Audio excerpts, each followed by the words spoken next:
Salam alaikum. Wa alaykoum salam. Ça va? Non, ça va pas. Non, alhamdoulilah, ala kulli Alhamdulillah. hal. Ça Alhamdulillah. va, on est juste un peu malades tous les deux, c'est pour ça on est un peu fatigués. Là, on va refaire un podcast thé au coin du feu de Mémé. Mais voilà, alhamdoulilah, on reprend doucement. Du coup, moi je te propose qu'on fasse un petit bilan de Let's go. cette dernière année. J'allais dire ces derniers mois, mais on va dire cette dernière année. Je te propose de reprendre au point de départ, qui est celui de la Hijra. Il était une fois.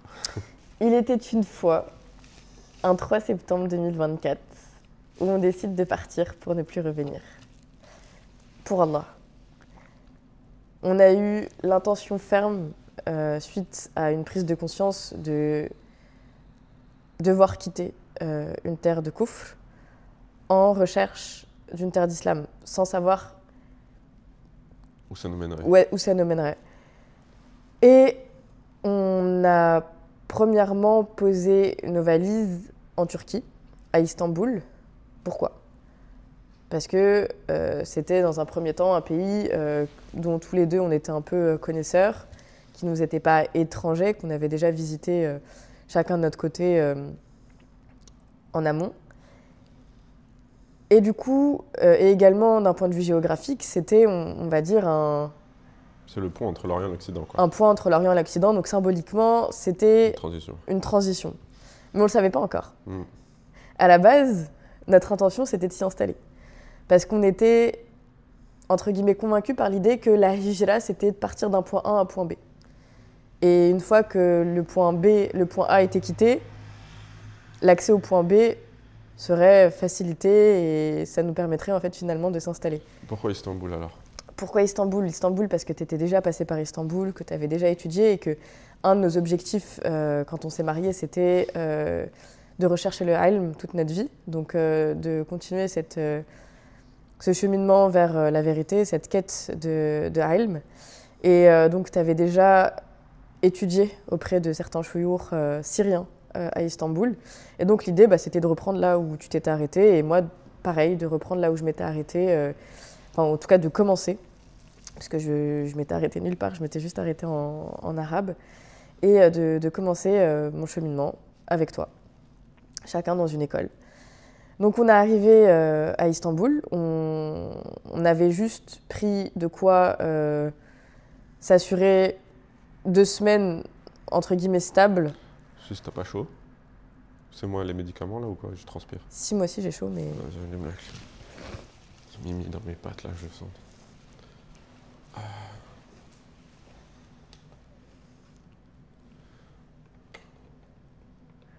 Mets-le à 27, hein. Pas trop froid. 26, c'est 27 bien. ou 28.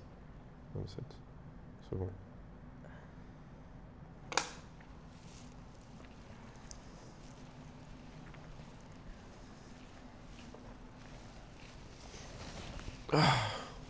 Oui, donc on a commencé, on s'est assuré, allez, à tout casser 15 jours de stabilité, entre guillemets, le temps de pouvoir justement gérer toutes ces affaires-là, tout l'aspect administratif des inscriptions, Trouver un pouvoir appart. potentiellement trouver un appartement, s'installer et commencer notre nouvelle vie. Et au final, comme chaque transition, elle se fait pas sans difficulté. Et nous qui étions quand même assez idéalistes dans l'idée, on pensait voilà, que la Turquie c'est beaucoup moins cher que la France, c'est beaucoup plus accessible, il y a beaucoup plus d'appartements, il y a beaucoup plus d'étrangers. La nationalité française est censée également aider et rassurer du coup les locaux turcs qui avaient un problème clair avec les Syriens et tous les immigrés en fait qui venaient en tant que réfugiés politiques, etc. Et du coup, on était un peu confiants dans l'idée de pouvoir trouver assez facilement, de cocher cette étape, de trouver un appartement, de s'installer et de commencer notre vie. Sauf que la réalité nous a rattrapés et ça n'a pas été aussi simple. Et je pense que cette petite piqûre de rappel que rien n'est acquis et que rien ne se passe comme on le souhaite, mais que tout se passe comme Allah le planifie, ça a un peu drivé toute notre vie jusqu'ici. Et j'aimerais vraiment que ce podcast, il tourne autour de... Aventure tawakulesque. Voilà, autour de ces moments où il y a eu besoin de tawakkul, tout simplement. Parce que c'est vrai qu'il y a pas mal de personnes qui nous disent que par manque de tawakkul, et franchement je l'assume complètement, qui ont peur de passer le cap. Ouais. Et dans n'importe quelle transition, on a besoin de tawakkul. C'est-à-dire que ce qui manque dans le passage d'un état A à un état B, c'est du tawakkul. C'est pas de l'argent, c'est pas une garantie, une assurance, une famille, un mari, etc. C'est du tawakkul. Et je pense que ça a été important et très intéressant pour nous deux parce qu'on l'a vécu à deux. Des fois, à certains moments différents, il y a des fois où moi, je ne ressentais pas forcément le stress que toi, tu ressentais. Il y a des fois où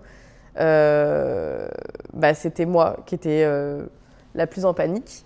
Et chacun, je pense qu'on a eu notre lot en fait de pression. Ouais. Notre lot de pression et notre lot de besoin en fait finalement de retourner à Allah. Et c'est intéressant de se dire qu'on a tous, on est passé par les mêmes épreuves, mais pas au même moment. Je trouvais ça super, super cool. Et du coup, la première épreuve, ça a été le fait de trouver un appartement. On avait misé sur les 15 jours. Et au final, c'est le 16e jour qu'on l'a trouvé. Donc on a eu une sacrée peur bleue pendant 24 heures, en pensant qu'on allait finir à la rue. Parce que personne, finalement, ne voulait nous signer un bail. Il y avait plusieurs soucis administratifs, etc. Et également, on était censé percevoir une rentrée d'argent qui, elle non plus, ne voulait pas arriver. Alors que, rationnellement parlant, elle était censée venir.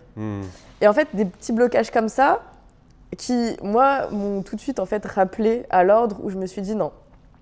Notre nia, c'est pas de s'installer tout bêtement dans un pays musulman. Notre nia, c'est de continuer notre quête et de ne pas considérer comme acquis ce premier déplacement, finalement. Et d'être prêt à rebouger autant qu'il le faudra dans la recherche de la satisfaction d'Allah. Ouais, en fait, c'est souvent les gens ils disent ce qui compte, c'est pas la destination, c'est le chemin. Mais exactement. Ouais, moi, j'aime pas cette phrase. Dans l'absolu, j'aime pas du tout cette phrase. Mais là, en fait, elle fait un peu sens. Parce que là, en gros, l'idée, c'est que notre épreuve, l'épreuve de la hijra, c'est avant tout le sujet du tawakkul. Le tawakkul, on le répète depuis tout à l'heure, mais pour traduire, pour ceux qui ne savent pas ce que ça veut dire, c'est vraiment placer sa confiance en Dieu et savoir qu'il y a beaucoup de choses qui se passent dans le ghaib, dans l'invisible, et que parfois, on a beau rationaliser, c'est des choses irrationnelles qui font que les choses se passent bien ou se passent pas.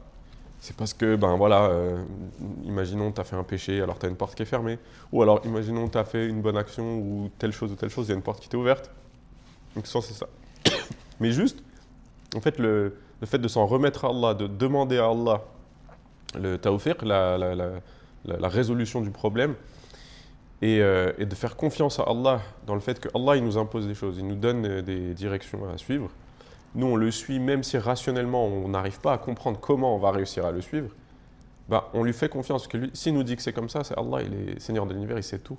Il est Hakim, il est Alim, il est Basir, il sait tout. Et il sait ce qu'il y a de bien pour nous, il sait ce qu'il y a de mauvais pour nous. Donc nous, on lui fait confiance, parfois même en ayant l'impression qu'on saute dans un trou ou dans un précipice. Dans le vide. Dans le vide, on ne sait pas ce qu'il y a derrière. Ouais. C'est le saut de la foi. Et c'est précisément à ce moment-là que tu fais preuve de tawakkul. Voilà, c'est ça. Et en fait, cette sensation, c'est un exercice, c'est une action du cœur. C'est une action du cœur, le tawakkul. C'est vraiment quelque chose qui te renforce ton iman. Et tu n'es jamais déçu. Ça fait peur. Mais plus tu le fais, plus tu as de tawakkul, c'est-à-dire plus tu es capable de l'exercer, plus tu as d'expérience de la foi, et plus ça renforce ta foi, et plus tu es capable de faire tawakkul à de plus grandes échelles. Et ça qui est extraordinaire, et c'est une aventure en fait. On aime cette aventure-là parce que ça nous rapproche d'Allah. Alhamdulillah. Et moi, je plains et je suis triste pour tous ceux qui ne l'exercent pas et qui ne l'ont jamais fait. Parce que moi, je sais pas, il rate quelque chose. Des centaines d'histoires comme ça. C'est tellement savoureux. Ah, c'est magnifique. En fait, c'est une des choses les plus belles dans la vie. En fait, c'est cette proximité avec Allah. Tu sens que tu vois le ghaib, en fait. C'est ça. Enfin, tu le vois avec ton cœur. C'est-à-dire, tu sens, tu dis non, mais il n'y a aucune explication logique. C'est impossible que ce soit produit Genre, il y a ce verset dans le Coran où Allah il nous dit أعوذ بالله من الشيطان الرجيم ومن يتق الله يجعل له مخرجا ويرزقه من حيث لا يحتسب. Et celui qui craint Allah, Allah lui accorde une sortie, une issue, et lui apporte un risque, d'une source insoupçonnée. D'une source qu'il n'attend pas. Ouais. Et c'est vraiment ça. C'est-à-dire que c'est haythu la yahtasib. Il y a des choses, rationnellement, tu dis c'est impossible. Et en fait, rationnellement, de se dire, pile de le reconnaître que tu es dans un moment où tu as besoin de faire preuve de tawakkul et que tu es convaincu par le fait que ça sert à rien de se casser la tête, de se faire des nœuds dans le cerveau, parce que tu sais que le haythu la yahtasib, tu n'arriveras jamais à le conceptualiser dans ta tête. Et tu l'attends. Tu vois. Ouais, en fait, il ne faut pas se reposer sur la dunya. Il ne faut pas se reposer sur les sabab. Il ne faut pas se reposer sur tes petits plans aqli, dhahri. En fait, il faut se reposer sur Allah, la sharika lah, lui seul et sans associé. Et quand tu te reposes sur Allah, j'ai un ami qui me disait, tu as l'impression que tu es en pilote automatique. Exactement. Tu mets ta confiance en Allah. Et ce frère-là, en plus, ce qui est très, très drôle, c'est que c'est un frère, c'est quelqu'un de très intellectuel, c'est quelqu'un qui a fait Sciences Po, c'est quelqu'un, tu vois. Et c'est quelqu'un qui est très proche d'Allah, machallah. Enfin, en apparence, en tout cas, il m'a l'air très proche d'Allah. Et lui, il a appris toute la mondanité, tout l'intellect, toute la philosophie, tout ça. Mais il te dit, non, pose ton cerveau. T'as beau avoir un cerveau, une tête bien faite, capable d'argumenter à la télé contre Macron, tu poses ton cerveau. Bon, Macron, c'est pas une bête de level, mais peu importe. Tu poses ton cerveau et tu vas, pilote automatique, tu mets ta confiance en Allah aveuglément. Parce que de toute façon, tu vois pas le raïb, donc tu es aveugle du raïb. Et je voulais préciser un truc, pilote automatique, ça veut pas dire passivité, ça veut pas dire Bien sûr. attentisme. Pilote automatique, c'est t'avances quand t'es en pilote automatique, tu continues d'avancer. T'avances, mais c'est pas toi qui dirige. T'avances, t'allumes le moteur, c'est-à-dire que t'es actif, tu continues d'avancer, mais en termes au niveau de la direction... T'es pas aux manettes. Voilà, c'est ça. Tu t'en remets à Allah. Tu te dis, Allah, il m'a donné la direction, sami'na wa ata'na. J'ai entendu, j'ai obéi, je suis la direction qu'Allah m'a donnée. Et on verra. Moi, juste, je fais sabab, je fais les actions et je sais pas où je vais. Ouais. J'ai l'impression que c'est le vide, c'est une impression. Ouais. Je vois pas le raïb, je vois pas l'invisible. Allah, il connaît l'invisible. C'est ça. Et c'est exactement ce qui s'est passé du coup pour notre première épreuve du coup qui était la quête d'un logement. On s'est dit ok, peut-être que on n'a pas fait les choses dans l'ordre. Peut-être que chercher la stabilité et chercher à s'installer avant même de chercher le ilm, c'était peut-être un ordre qui n'était pas bon. Et du coup, on s'est remis en question et on s'est dit peut-être qu'il faut qu'on aille d'abord s'inscrire, commencer à quêter justement le ilm, du coup à être en cohérence avec la niya qu'on avait initiée dans l'avion. Et subhanallah, on n'aura jamais la certitude absolue que cette cause a donné cette issue, mais on a une intuition. On a une intuition. Et quand j'ai commencé à étudier, on a eu l'appart. Et on a eu l'appart qu'on voulait. C'est-à-dire qu'on n'a pas subi... On a eu les clés de l'appart le premier jour de tes cours. C'est ça. C'est-à-dire que moi, j'ai reçu du coup les virements de mes 2 clients. Ouais, tout s'est débloqué. Le jour où tu as commencé tes cours. Exactement. Où il fallait juste peut-être faire un petit effort dans la recherche d'une école, d'un centre, d'un institut. Commencer et voir ce qu'il allait... histoire de prouver finalement à Allah que ta niya, elle est bien... Ouais, tu t'accroches aux bonnes choses, quoi. Ouais, elle est véridique, tu vois, et que c'était pas juste des paroles, tu vois. En tout cas, Allahu A'lam, on sait pas, mais y a une corrélation qu'on ne pourra jamais prouver, qui restera dans le raïb. On sait par la fitra, on sait. On sait par la fitra.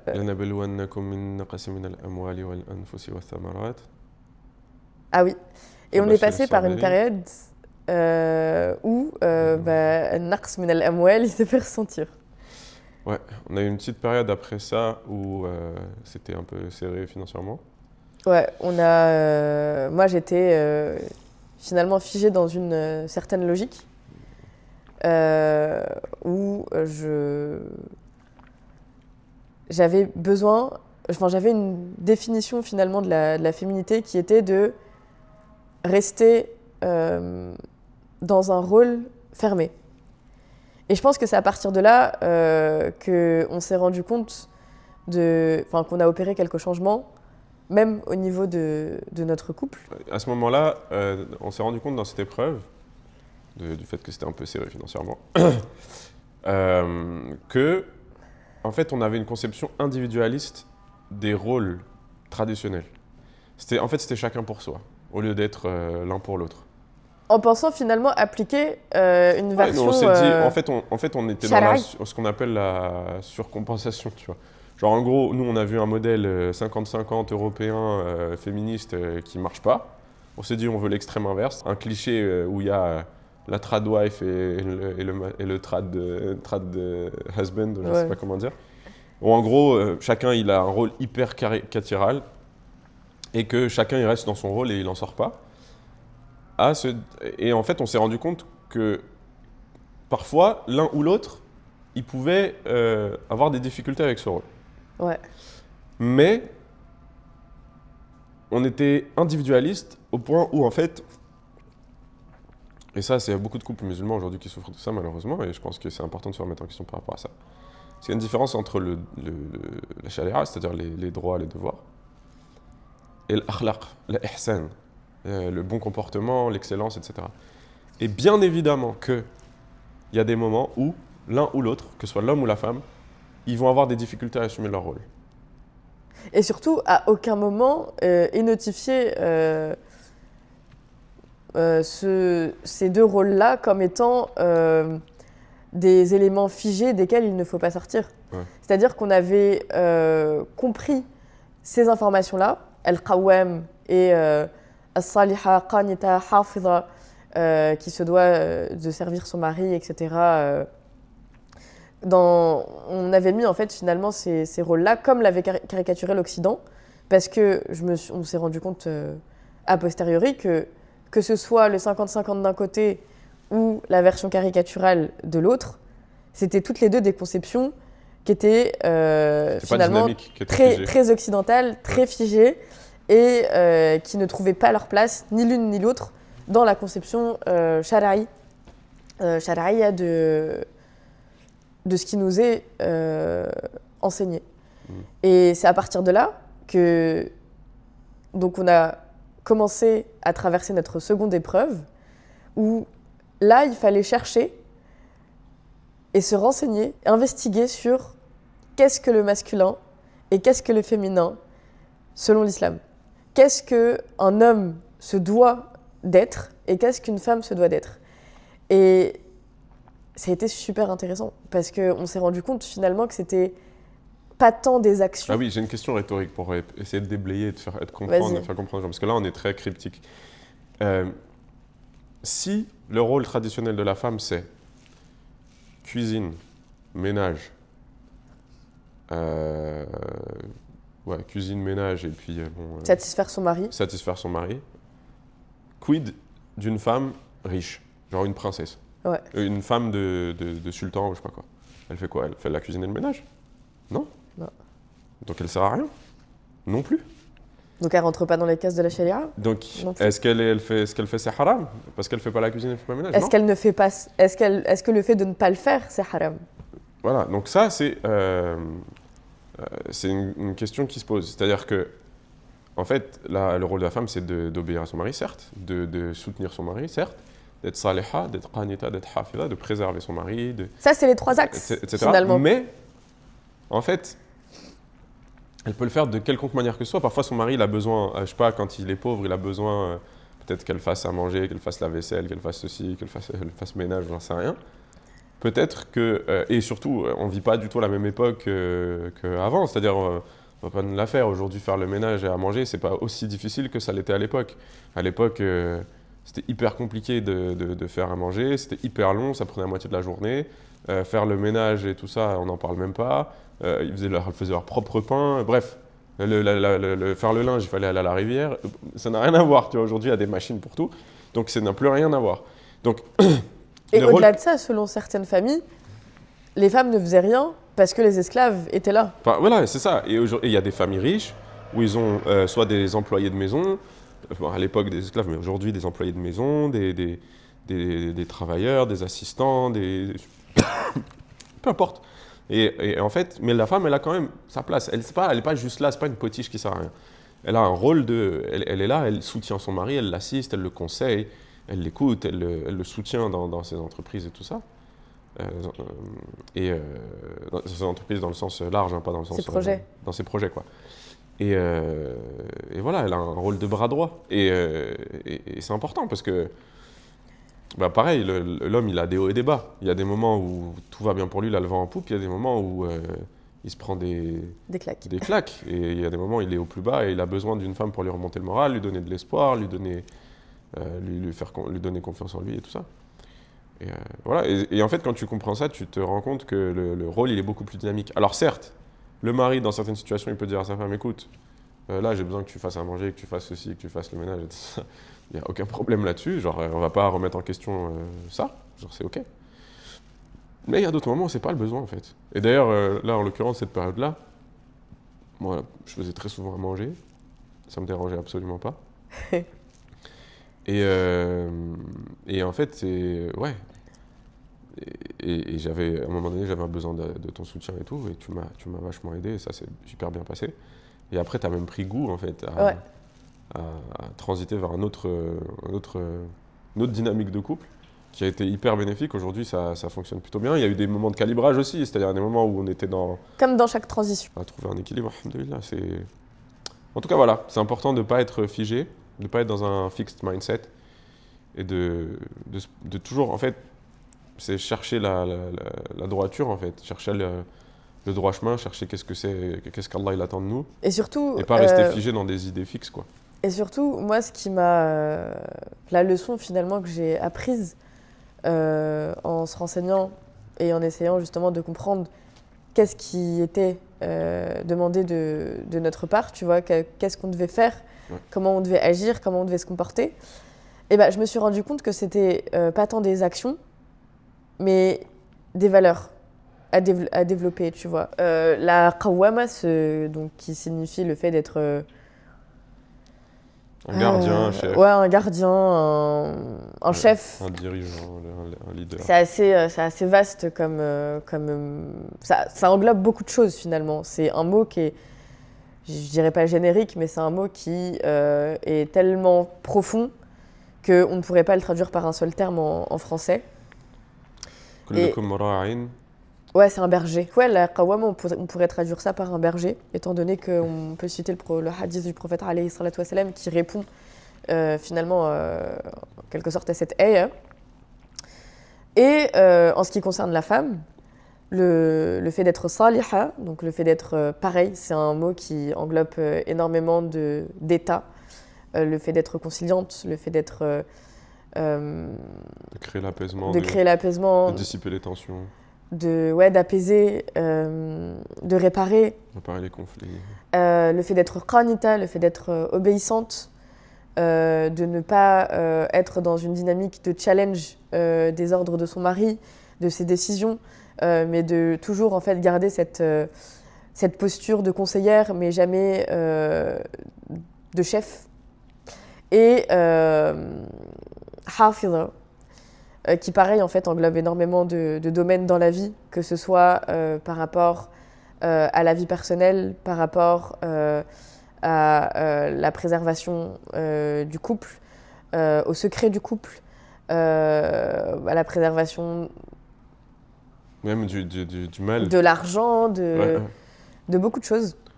Et en fait, quand on a compris ça, les relations étaient beaucoup plus fluides et moins rigides, ce qui permettait finalement de mieux embrasser. Puis on a tous des personnalités avec des points forts et des points faibles. C'est ça, et ça permettait... C'est-à-dire que toutes les femmes ne sont pas pareilles, tous les hommes ne sont pas pareils. Et puis ce serait bête de te mettre dans une case, alors que toi tu as des points forts qui ne sont pas dans la case. Exactement. Tu vois, et pareil pour moi. C'est ça, donc ça permettait de mieux embrasser les complémentarités de chacun. Exactement. Après, il y a eu Fath Souria, la conquête de la Syrie par les musulmans. Ce qui fait que, du coup, en fait, il y a beaucoup de chouyours syriens d'Istanbul qui sont repartis en Syrie. Et on s'est retrouvés comme ça, on est venus pour vous et vous partez tous. Des orphelins. Du coup, on était là, on se disait, bon, les instituts commencent à fermer, comment on va faire, tout le monde s'en va. C'est quoi la prochaine étape? Genre, à Ça quoi nous bon a fait rester? un vide. Ah, ça nous a mis une claque et on s'est dit, mais à quoi bon rester ici si 80%, bon, je sais pas exactement le pourcentage, je dis ça comme ça, 80% des Syriens et des Chouyours en particulier s'en vont en fait. Ouais. Et parce qu'il faut savoir quand même, Istanbul, en tout cas notre quartier Fatih où on était, il y avait tellement de ulama syriens que tu les croisais dans la rue normal en fait. Ouais. Genre c'était... et tu les reconnaissais, ils sont connus. Hein. C'est des gens, voilà, des chouyours de hadith, des chouyours de telle ou telle matière et tout ça. Très connus et tout. Et tu fais ton marché, tu les croises normal dans la rue. Et ils faisaient des assises après le Maghreb, après l'Aïcha, dans des grandes mosquées du quartier et tout ça. Ce qui fait qu'il y a dans toutes les mosquées, il y avait des majalis réguliers de Sahih Muslim, de Tirmidhi, de tout ça, tout ça. Et donc il y avait un esprit, ça fait penser un peu à la vibe de Majid Nabawi, quoi, où il y a toutes les assises et tout ça. Et là d'un coup, pouf, tout s'en va et il y a comme un vide. Et Istanbul n'a plus la même saveur et on se dit mais pourquoi est-ce qu'on reste ici en fait? Pourquoi on a choisi Istanbul? C'était pour ça. Ouais. On n'avait plus le goût de rester. En fait, on était perdus. On était perdus. On savait plus où aller. On était arrivés avec la niya de rester, de s'installer, de play pour la iqama, donc le titre de séjour. Ah, on a même cherché des écoles pour les enfants qu'on n'a même pas. Ouais, c'est ça. On était vraiment hyper investis dans le fait de rester ici. On se projetait ici à 20 ans. On se convainquait du fait que ça y est, c'était bon. C'était la destination parfaite, alors qu'en réalité, dès la fermeture en fait, des instituts, on a commencé à se rendre compte de ces imperfections malgré nous. Ouais. On a commencé à voir des choses qu'on ne voulait pas voir, à vivre des choses qu'on ne voulait pas vivre et à être tout simplement dégoûté par la communauté, l'esprit et à se rendre compte finalement que ce qui nous avait attirés à Istanbul, ce n'est que une moitié de choses. Et l'autre moitié, pile l'autre moitié, est exécrable. Et ouais, attends, juste précise, quand tu dis des choses comme ça, tu fais des sous-entendus. Ah oui, pardon, ouais, je fais trop de sous-entendus.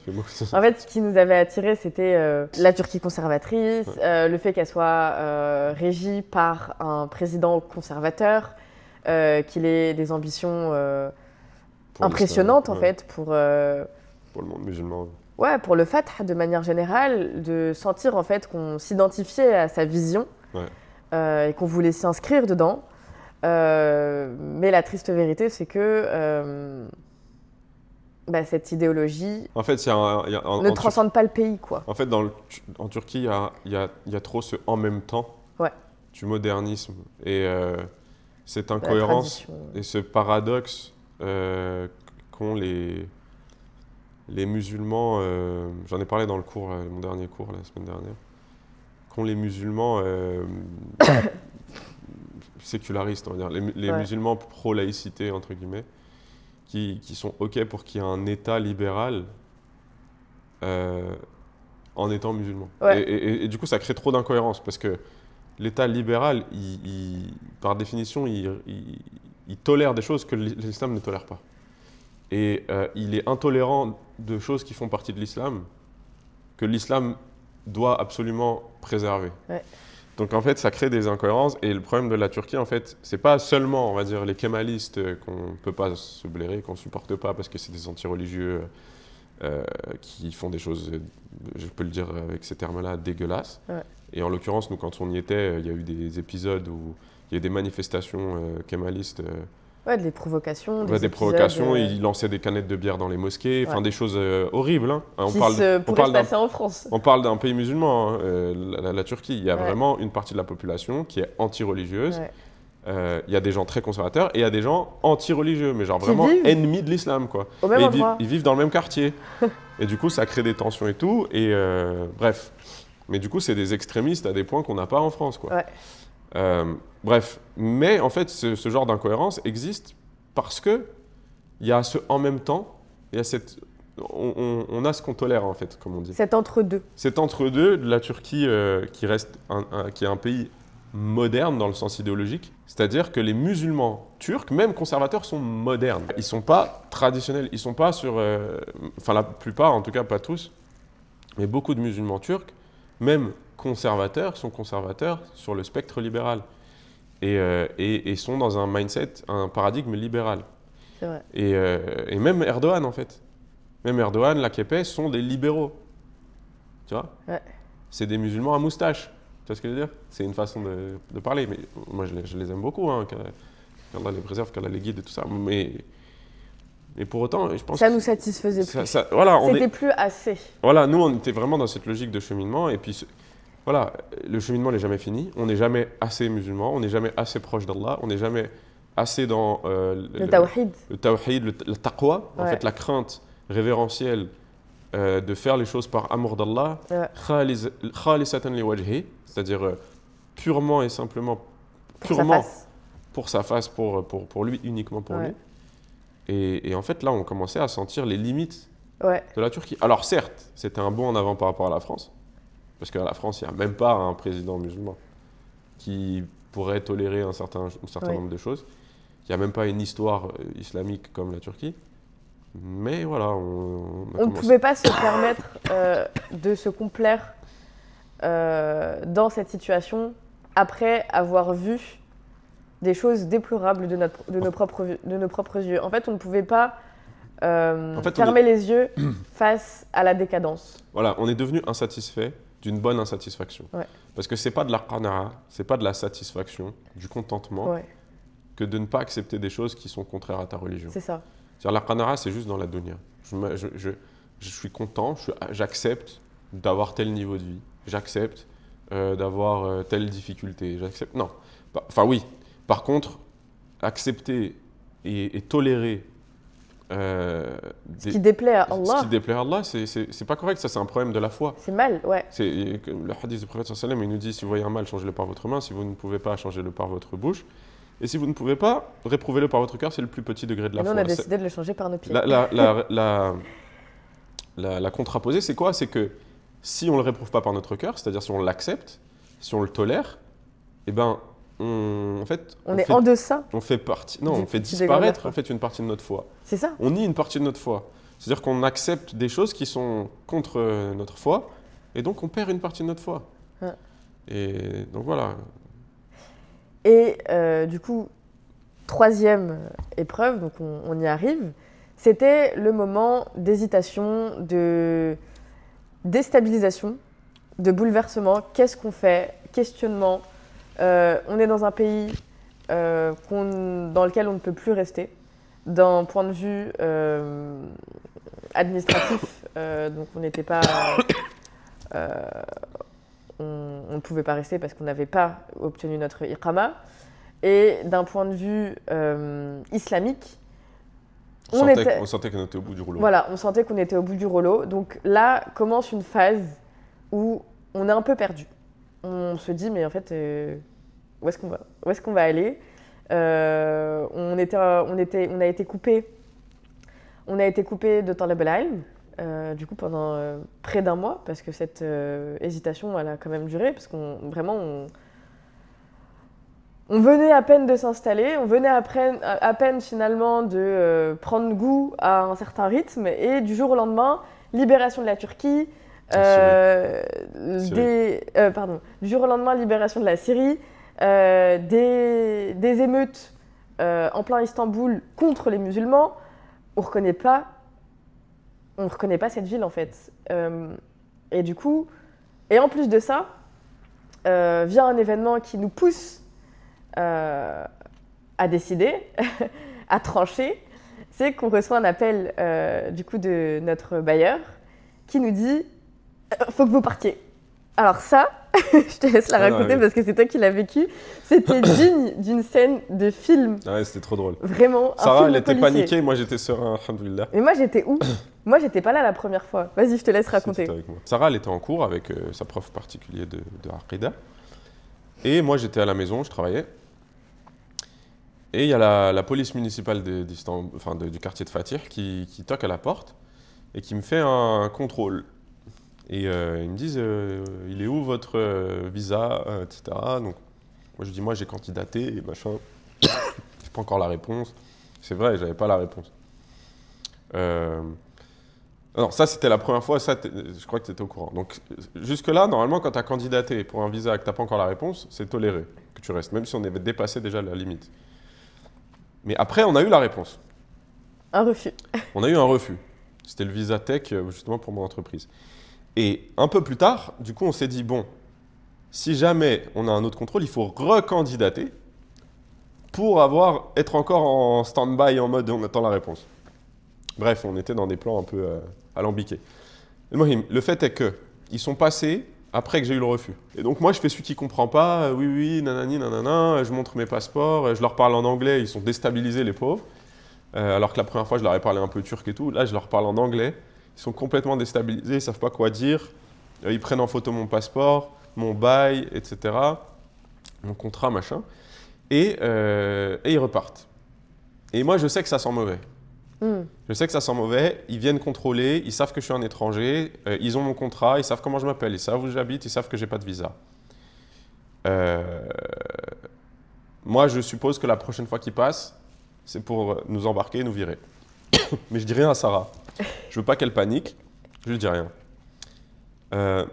Fast forward, 1 semaine, 2 semaines après, je pense 1 semaine après, quelque chose comme ça, on est dehors. On va travailler dans un café ou je sais pas quoi. Et on revient à la maison. Et le soir, le propriétaire m'appelle. Le propriétaire, il me dit allô, Simon et tout ça. Bon, écoutez, il faut que vous partiez ce soir. Je dis pardon, mais nous, notre bail, il s'arrête dans 15 jours. Pourquoi on partirait ce soir? On a payé jusqu'au mois prochain. Parce qu'on avait déjà quand même mis la nia de partir. Hein. Mais voilà, on n'avait pas pris de partir aussitôt. Il me dit, en fait, la police est passée ce matin. Vous n'étiez pas là. Très certainement qu'ils vont repasser demain matin. Ils vont vous sortir de l'appartement. Ils vont fermer l'appartement. Vous allez vous retrouver dehors. Et moi, je vais avoir des problèmes. Donc, le mieux, c'est que vous partiez ce soir. Comme ça, il n'y a plus personne dans l'appart. Et moi, je suis plus responsable. Et ni vous ni moi, vous avez de problème. Je fais, OK, pas de souci. Bah, on pack les bagages. En 1 heure, on range toutes nos affaires.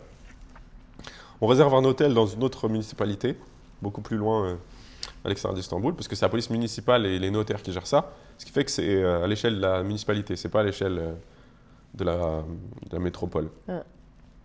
Et donc si on change de municipalité, théoriquement la police ne sait pas. Et surtout un hôtel. Et surtout un hôtel n'était pas déclaré chez le notaire, la police n'était pas au courant que tu étais dans un hôtel. Ouais. Bref, on a pris un hôtel quelques semaines. C'est là-bas où on a fait le documentaire sur la psychologie d'ailleurs. Enfin, sur le premier épisode. Les autres sont à... Oui, le premier épisode. Et enfin, sur l'épistémologie en l'occurrence plutôt.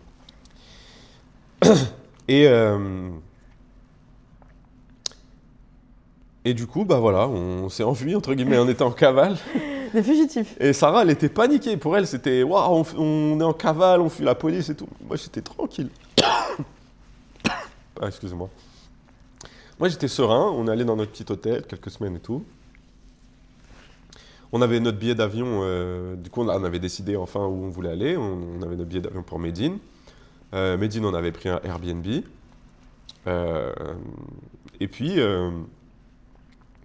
on arrive à l'aéroport, quelques semaines plus tard, pour prendre l'avion. Bon déjà, on avait Mimi, on avait notre petit chat. On a eu pareil des galères et tout pour l'avoir, pour le prendre à l'étranger, bref, ça je passe. Attends, t'as manqué un épisode.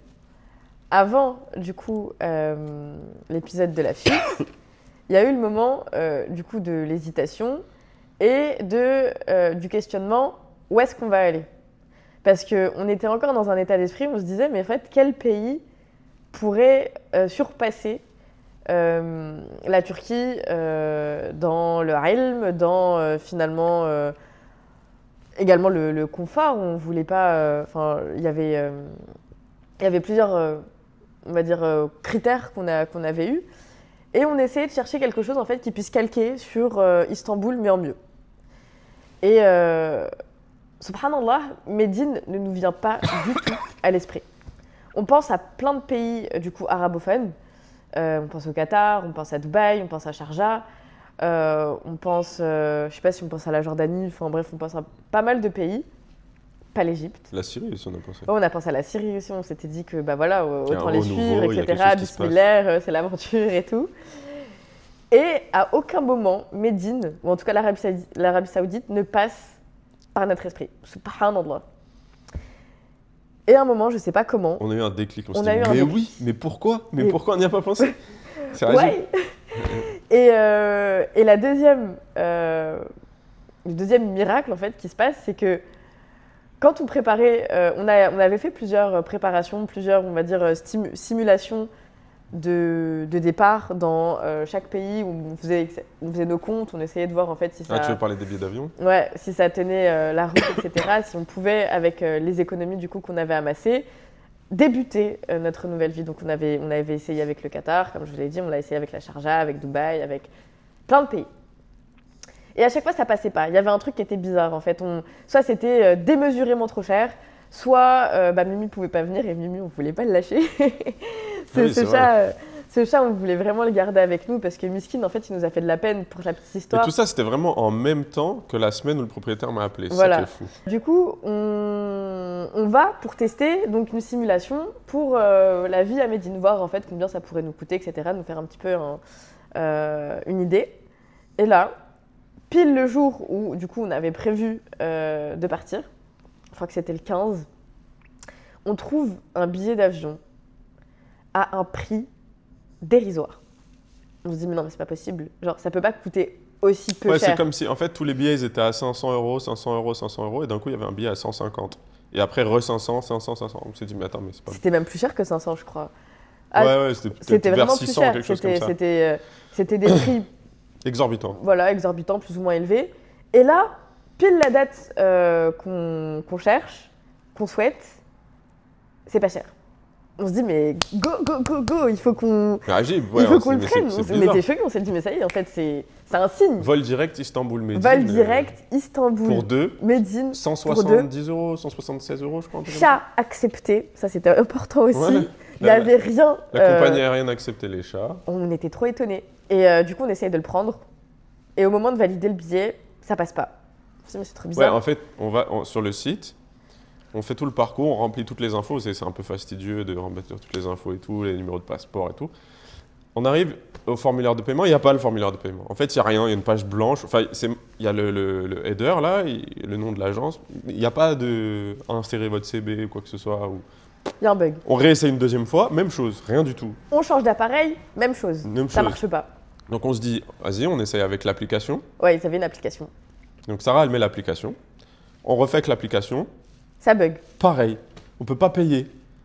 Et là, on se dit, mais subhanallah, c'est On quoi se dit, cette c'est pour histoire ça qu'il est pas cher ce billet. Je pense qu'il y a un bug informatique qui qui fait que personne ne ne peut le prendre. Et du coup, il est pas cher. Parce que s'il n'y a pas de demande, du coup, le prix baisse. Ouais, la loi de l'offre et de la demande classique, cours de SES. Comment elle a fait, Sarah, pour réussir à payer? C'est complètement délirant. Elle a eu une trop bonne idée. Voilà, c'est Allah iftah. En fait, elle a pris le vol inverse. Elle a pris Médine, Istanbul. Elle a fait rechercher. Et après, elle a fait inverser. Enfin, Les elle a fait destinations, Médine, ouais. Istanbul. Et après, elle a inversé la destination. Et en faisant comme ça a fonctionné. Ah non, pardon.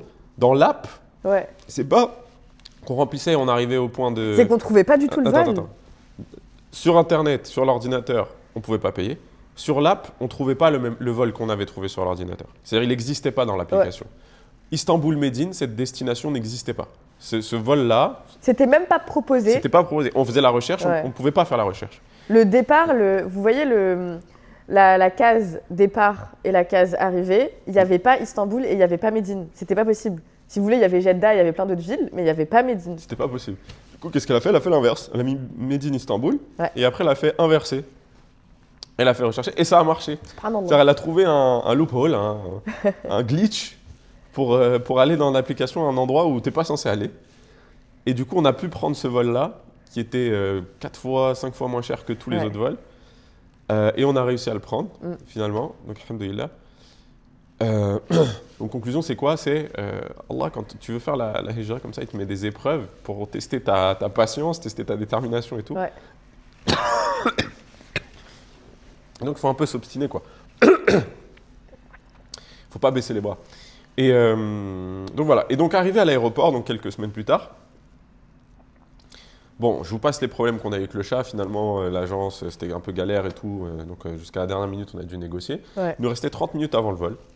Donc, on est arrivé hyper en avance. Hein. Mais juste avec les négociations pour prendre le chat, c'était hyper galère. Alors qu'on était censé pouvoir le prendre. Hein. Final, il nous reste 30 minutes avant le vol. On est juste au check-in. On n'était pas du tout. On n'avait pas passé la douane, rien du tout. On court. On se dit, ça va être galère la douane et tout. Ça va être long. On va arriver en retard, on va rater l'avion. Et là, comme ça, hop, on voit quoi? Fast track. Vous savez, Passage rapide. Passage rapide, tu payes, c'était 27 € par personne, je me rappelle. On paye 27 € par personne pour passer rapidement et pas faire la queue, quoi. En priorité, quoi. Voilà. Donc nous, on se dit, voilà, bah, c'est bon, on paye, quoi. On arrive à la douane, elle regarde nos passeports. Elle nous dit, mais attendez, vous êtes resté 5 mois de trop en Turquie, vous avez dépassé votre visa. On dit, ouais, dites-moi, s'il y a une amende, je paye tout de suite. Vas-y, on est pressé, on n'a pas le temps, là. Notre avion est dans 30 minutes. Elle fait, non, vous allez tout de suite au ministère de l'immigration. Ah là. Moi, je me suis dit, oh là là, comment ça, ministère de l'immigration? C'est-à-dire qu'il faut sortir de l'aéroport, il faut aller dans un ministère au centre-ville. Et... Heureusement, il y avait le ministère de l'immigration dans l'aéroport. Déjà, je fais, ouf. Donc, on va au ministère de l'immigration dans l'aéroport. On court. Pour vous dire, moi, j'avais un gros pull en plus parce qu'il ne rentrait pas dans ma valise. Je transpirais. Sarah, pareil. Moi, j'avais un chat sur le dos. Elle avait Mimi sur le dos. Et vous saviez pourquoi il ne voulait pas le porter? Parce qu'elle a acheté un sac rose. Je lui ai dit, t'assumes, je ne porterai pas ton sac rose. Voilà. Donc, ça, je l'ai prévenu quand on l'a acheté. Mais bref. Donc, on court au ministère de l'immigration. Le ministère de l'immigration, je lui dis, bon, vite, dites-moi, c'est combien et tout. Bon, déjà, il y avait 2 Turcs qui prenaient leur temps et tout. J'ai dit, excusez-moi, on est pressé, on a un vol dans 30 minutes. Est-ce que... Ils en ont rien à faire. Rien à faire, c'était tranquille. Bref, après, on passe devant le responsable. Et je lui dis, c'est combien l'amende et tout? Voilà, on est resté 5 mois de trop et tout. Il nous donne le montant de l'amende, donc c'était quand même un billet, mais ça va, je m'attendais à pire. Ouais. C'était genre, il me dit un truc du genre... 200 €. 300, ouais, 300, plus genre. 280. 260, je crois, un truc comme ça. 260 € en lira turc, donc ça faisait genre 10 000 liras, un truc comme ça, ou 12 000 liras. Donc, je lui dis, ok, vas-y, tenez, prenez ma carte. Il fait, non, moi, j'accepte que le cash. Je fais quoi? Que le cash? Mais j'ai pas de cash, moi, je vais quitter le pays, j'ai pas de cash turc, là. Il me dit, là-bas, vous pouvez les retirer à l'autre bout de l'aéroport. S'il te plaît, imite-le. Oui, sinon, là, moi, vraiment. je fais le montage en moins 0,2 parce que, vraiment, il parlait au ralenti. C'était le paresseux dans Zootopia, là. Ah, je sais pas, j'ai pas la ref. Mais si, tout le monde a la ref. Tu le mettras en même. C'est le mec de l'administratif, il parle tout doucement. Il en a rien à faire. Vraiment T'es rien à faire. pressé, ça rentre par une oreille, il sort par l'autre. C'est la procédure, monsieur. Bref, moi je cours là-bas, je retire les sous. Déjà, je teste je sais pas combien d'ATM parce que il y en a, ils fonctionnaient pas et tout. Je retire les sous. Je reviens en courant, transpirant toujours. Je lui passe la liasse de billets. Il me fait « Ah non, mais c'est par personne. » Je fais « Quoi ?» Je retourne en courant chercher les sous pour la deuxième amende. J'arrive avec tous les sous, il me fait « Ah non, c'est pas ici qu'il faut donner. C'est pas ici qu'il faut payer. C'est au ministère de la Trésorerie. Donc il faut que vous alliez de l'autre côté. » Donc ça va que c'était juste en face. Alhamdoulilah, c'était juste en face. On arrive juste en face. Une dame très aimable, très gentille, très souriante. Mais pareil. Très détendue. Elle comptait les billets. Elle comptait les billets un par un. Alors même qu'elle avait une machine à compter les billets. Elle avait une machine et elle comptait après la machine. Elle revérifiait ce qu'avait compté la machine. C'est quoi ça? Bref. Donc on était fatigués par ça. Tout ça, c'était fini, on avait réglé nos amendes. On court, on repasse à la douane. C'est bon, on passe. Derrière, il nous reste moins de 10 minutes, 5 minutes. Moins de 5 minutes. Hein. Pour moi, dans ma tête, je me suis dit, lui, il va partir à Médine, moi, je ne vais pas y aller. Voilà. Je vais rester bloqué avec le chat. On court avec les valises, le sac à dos lourd et tout ça, comme des malades, jusqu'à la porte d'embarquement. Enfin, toi, tu cours comme un malade. Moi, je cours comme un malade parce que plus. Voilà, j'ai un historique. Moi, j'ai normalement un animal qui est censé courir plus vite que moi. Et j'étais censée le porter, j'en pouvais plus. Ouais. Je me suis dit, Allah ghalib, si jamais je le rate, khair, Inch'Allah, ce sera le mec tout. J'en pouvais plus, j'arrivais pas à mettre une jambe devant l'autre. Vraiment, j'avais atteint ma limite. Et d'ailleurs, c'est à partir de là que j'avais pris une résolution. Faire du sport. Reprendre la salle. Faire du cardio. Non, moi, ça va, j'avais encore un peu de reste du sport, j'ai quand même assez sportif. Et du coup, bah voilà, j'ai bombardé. À un moment donné, j'ai mis une distance à Sarah, je la voyais loin derrière. Je me suis dit, bon, il faut que j'attrape. la porte d'embarquement, parce que si j'apprends la porte d'embarquement, je leur dis ma femme, elle arrive, attendez 5 minutes, peut-être je peux faire Ouais, il y gagner a du des temps chances, quoi. à Sarah. Sarah, elle s'est guillée à un moment, apparemment elle est tombée, ou le chat il s'est guillé par-dessus sa tête, c'est pas ça? Non, c'était avant ça. C'était pas pendant que tu courais? Non, mais le chat miskin, il en a pris plein la... Bon bref, le chat, dans dans la tous les figure, sens, ouais. comme ça, il bougeait dans tous les sens dans son dos. Au final, on arrive à la porte Fallait faire des d'embarquement. L'avion, il avait 15 minutes de retard, wa alhamdoulilah. Ce qui fait que quand on arrivait, ils n'avaient même pas commencé l'embarquement. Alors que Ouais. normalement, c'était l'heure où ils avaient fermé les portes et ils partaient. Ouais. Donc, on était voilà, tout sueux, tout dégueulasse et tout ça. Transpirant. on en Transpirant. pouvait Mais plus. alhamdoulilah. Et à ce moment-là, on s'est dit quoi? On s'est dit, on est très content qu'Allah il nous ait éprouvés pour ça. Ouais. Parce que, ça nous laisse un souvenir et des choses à raconter. Mais surtout, en fait, on sait qu'on a la bonne nia, qu'on l'a fait. Ouais. On a fait un effort pour Allah pour faire cette hijra à Médine. Ouais. Et j'ai trouvé ça magnifique. Et ce qui est très drôle, c'est que, bon, je fast forward très loin, mais la deuxième fois qu'on est retourné à Médine, parce qu'on était sortis Moi, c'était ma hantise de sortir, hein, je vous le dis.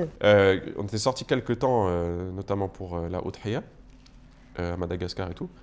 Et quand on est rentré, pareil, on a eu beaucoup d'épreuves, Ouais. même genre pour arriver jusqu'à la porte d'embarquement. Enfin bon, voilà un peu l'histoire de comment on est Vraiment, parti à Médine. On se rend compte que Médine, c'est une ville qui Ça, choisit ses habitants. Ouais, c'est ça. C'est elle qui décide si tu restes ou pas, Il y a si un tu hadith, viens ouais. ou pas, et si tu meurs sur sa terre ou pas.